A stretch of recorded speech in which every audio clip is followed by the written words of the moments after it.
Hi, Joe. You didn't play a lot of football last season, and Celtic have obviously struggled at the start of this season. Are you and the club ready to put in the work to put Rangers back in their place? We're hello, by the way. Hey guys, nice to meet you virtually. I think undoubtedly the vibe and the atmosphere of this place is to work hard, is to push, is to make this club everything that it wants to be, and that's the only way you do that is with hard work and dedication. And obviously there's an awful lot of love. It seems like the kind of place you can be really proud to wear the badge, and it's something that I'm really excited to be a part of. David?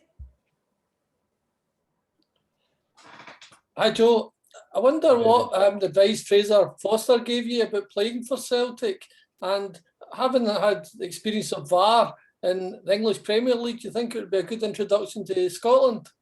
One question, David, so we're going to go with the Fraser Foster one, thank you. Yeah, the political one's getting dodged there, David.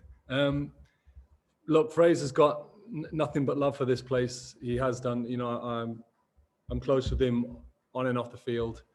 Supported him whilst he was here, and I saw what it did for him and what it did for his career and what it did for him as a person.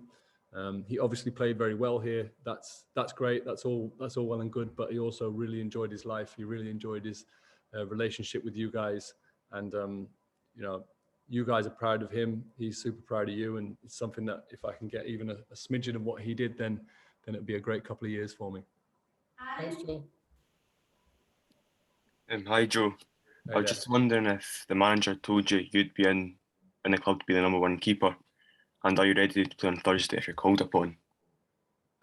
Look, I don't think he's in a position when you get to this level, when you've got such good, strong squads. We've got some good keepers here that are already here before me, where you can be giving out assurances.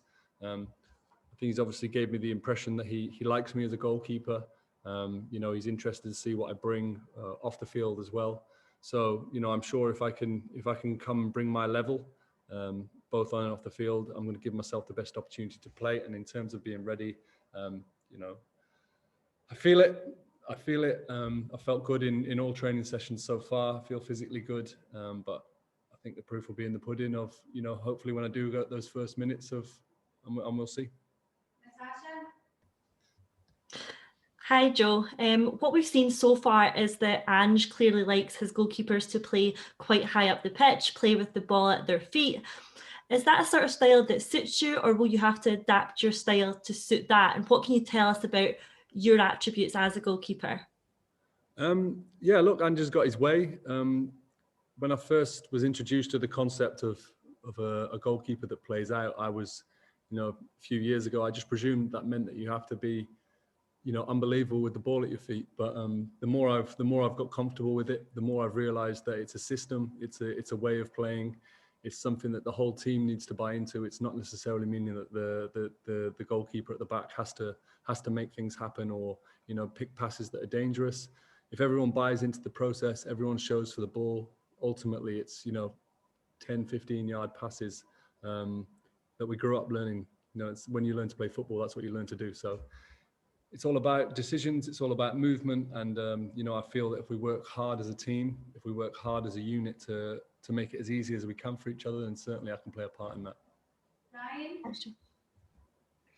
Hi Joe, I read an article about you talking about the youth prospects at Spurs, such as Dane Scarlett and Niall John. Do you feel responsibility as a more experienced professional to help the younger players coming through at whatever club you're at, and do you feel that you can do that at Celtic with our current crop of talent? I don't feel a responsibility. It's just something that I naturally see and naturally want from guys. Whatever I've done in this game, I've got an awful lot of experience. I've seen a lot. I've been around a lot. I've been around world-class talent, and I think I've got a kind of common message to people when it comes to being at the start of the ladder. It's hard work and dedication. It's remaining humble, trying to see things, put things in perspective, and that's a message that I try to pass on. The two guys that you've just referenced there, I've really enjoyed seeing and starting to work out what they can and can't do in the game. But it's a pretty clear message, and it kind of runs throughout, but it's easier to install in young players who, when you're 16, 17, 18 years old and you haven't potentially you have the world at your feet. Kind of simplifying it for them, making it really simple. It's all down to the hard work and dedication, and you're going to get out what you put in, no matter what your talent is. I think the hard work, dedication, and remaining humble is something really key. Declan? Hi Joe, welcome to Celtic. Just to ask you, you come into the squad as one of the more experienced pros in the past couple of seasons. We've lost a few characters from our team. What can you bring to the Celtic dressing room? Pretty much the same with what I've just talked about for young players, Declan. You know, I think I'm going to bring a hard-working attitude. I'm going to hopefully bring some positivity. I'm going to bring a lot of talent. I believe in what I can do, and I want to produce that on the field. And I want to also incorporate that as a team mentality. And I want to learn. I want to learn off the other guys. I want to learn off the guys who've had a lot of success here. You know, you need to be open-minded when it comes to football and starting something new. So, you know, I want to bring an open-minded mindset and try and bring something to the table. Hamish? Hi Joe, you already mentioned Fraser Forster, but I'm just wondering if you spoke to any other former Celtic players. I know you're close to Shay Given and Stilian Petrov as well. Yeah, I spoke to Stilian. You know, I've not managed to catch up with Shay about it, but I'm sure I will in the coming days. But as I've said, I've just said in the press previous to speaking to you guys, just as I'm sure Celtic did their research on me as a person and as a goalkeeper, I did obviously my research as best I could, and you know the feedback was unbelievable. You know, there's nothing but positivity about this place, nothing but great words and great stories of special relationships with the fans, and enjoying those big moments. So, you know, Fraser was the same, Stilian was the same. I'm sure I'm going to speak to other guys, you know, as my time gets on here. And, you know, I'd love in future someone to be calling me about a potential move to Celtic, and me being able to give them all some really positive stories about what went on when I was here.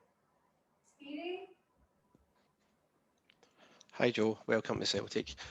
It's well documented that we've had problems recently around set pieces and especially defending them. Do you feel you can help rectify this problem for us with the experience that you'll be bringing to the team in this area?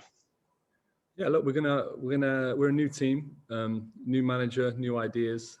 The only way we're gonna get on top of these things that you mentioned is by, you know, hard work, is by understanding, is by growing together and finding a way that works for us. So obviously I want to bring my little bit to the table, but I think we're only gonna get in charge of this as a group.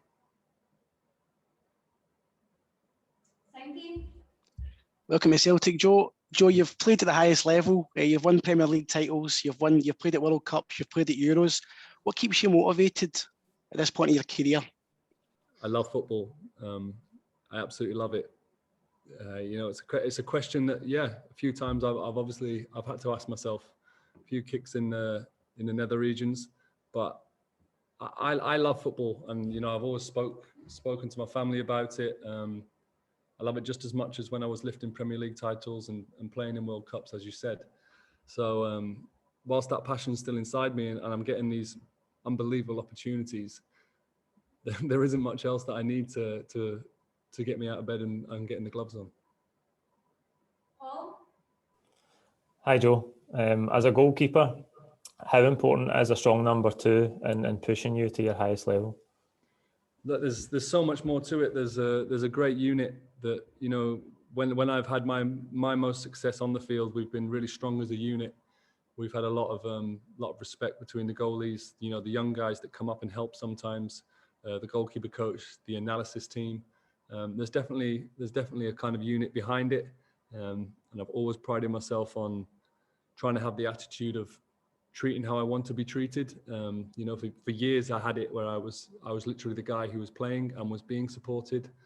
So I really wanted to put it into action these last couple of years. It was a good test for me to put my money where my mouth was, and when required, to support the goalkeeper playing at the same time. I want to be exactly the same, offer the same insights, same honesty, same energy in training. And for me, that's when you get your best results, when everyone's pushing in the same direction. And finally, Dan, please. Hi Joe, welcome to Celtic. You've played at Celtic Park in a charity game in 2018. How much are you looking forward to playing in a competitive game at Celtic Park? I don't think that even got close. It was a great occasion. Stan and Millie doing great things for their foundations and raising some really important money. And obviously they're good friends of mine.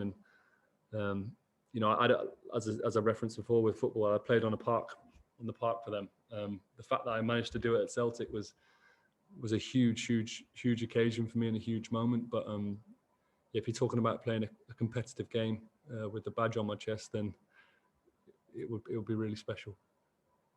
Okay, thank you everybody. Thanks, guys. Cheers, Thanks, Joe. Joe. Cheers, Joe. Bye. Thanks, guys. You're all good. Cheers. Cheers, Katie. Thanks, Kerry. Cheers. See you later. Bye.